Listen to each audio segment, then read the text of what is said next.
बौद्ध कथा 6। मनुष्य जैसा होता है वैसा ही उसका धर्म होता है। एक परमात्मा को मानने वालों ने दूसरे परमात्मा की मूर्तियां तोड़ दी। कोई नई बात नहीं है, सदा से ही ऐसा होता रहा है। मनुष्य ही एक दूसरे के प्रतिस्पर्धी नहीं है, उनके परमात्मा भी हैं। असल में मनुष्य जिन परमात्माओं का सृजन करता है वे स्वयं उससे बहुत भिन्न नहीं हो सकते हैं। एक मंदिर दूसरे मंदिर के विरोध में खड़ा है क्योंकि एक मनुष्य दूसरे मनुष्य के विरोध में है। एक शास्त्र दूसरे शास्त्र का शत्रु है क्योंकि मनुष्य मनुष्य का शत्रु है।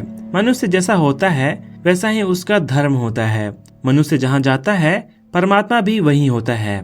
इसलिए तो धर्म मैत्री लाने के बजाय शत्रुता के गढ़ बन गए हैं और जगत का प्रेम से भरने के बजाय उन्होंने वैर वैमनस्य के विष भर दिया है। मैं मूर्तियां टूटने की खबर सुनकर लौटा ही था कि जिनकी मूर्तियां तोड़ी गई थी उनमें से कुछ व्यक्ति मेरे पास आए। वे बड़े सात्विक क्रोध से भरे हुए थे। हालांकि कोई क्रोध सात्विक नहीं होता, फिर भी उन्होंने कहा कि उनका क्रोध सात्विक है और वे जब तक विरोधियों के मंदिरों को नष्ट नहीं कर देंगे तब तक चैन नहीं लेंगे।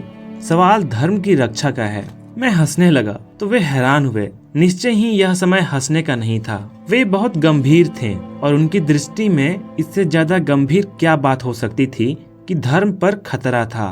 मैंने उन मित्रों से पूछा, क्या आप शैतान की भाषा समझते हैं? एक ने पूछा, यह कौन सी भाषा है? शास्त्रों की भाषा तो वे समझते हैं लेकिन शैतान की भाषा नहीं समझते थे। हालांकि शैतान की भाषा को समझने बिना शास्त्र ही शैतान के शास्त्र बन जाते हैं। मैंने उनसे एक कहानी कही। एक नाव दूर देश जा रही थी और यात्रियों के साथ उसमें एक दरिद्र फकीर भी था। कुछ शरारती व्यक्ति उस फकीर पर सब भांति परेशान कर रहे थे। वह जब परमात्मा की रात्रिकालीन प्रार्थना में बैठा था तो यह सोचकर कि अब तो वह कुछ भी नहीं कर सकेगा, उन्होंने उसके सिर पर जूते लगाना शुरू कर दिए। वह तो प्रार्थना में था, उसकी आंखों से प्रेम के आंसू बह रहे थे। तभी आकाशवाणी हुई, मेरे प्यारे, तू कहे तो नाव पलट दूं।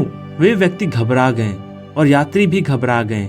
मनोविनोद तो महंगा पड़ रहा था। वे सब उस फकीर के पैरों पर गिर क्षमा मांगने लगे। फकीर की प्रार्थना पूरी हुई तो वह उठा और उन लोगों से बोला, घबराओ मत। फिर उसने आकाश की ओर मुड़ा, उठा और कहा, मेरे प्यारे प्रभु, यह तू कैसी शैतान की भाषा बोल रहा है?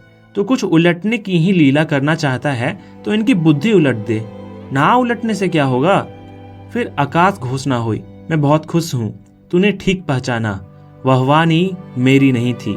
जो शैतान की भाषा पहचान लेते हैं वही फिर मेरी भाषा पहचान सकता है।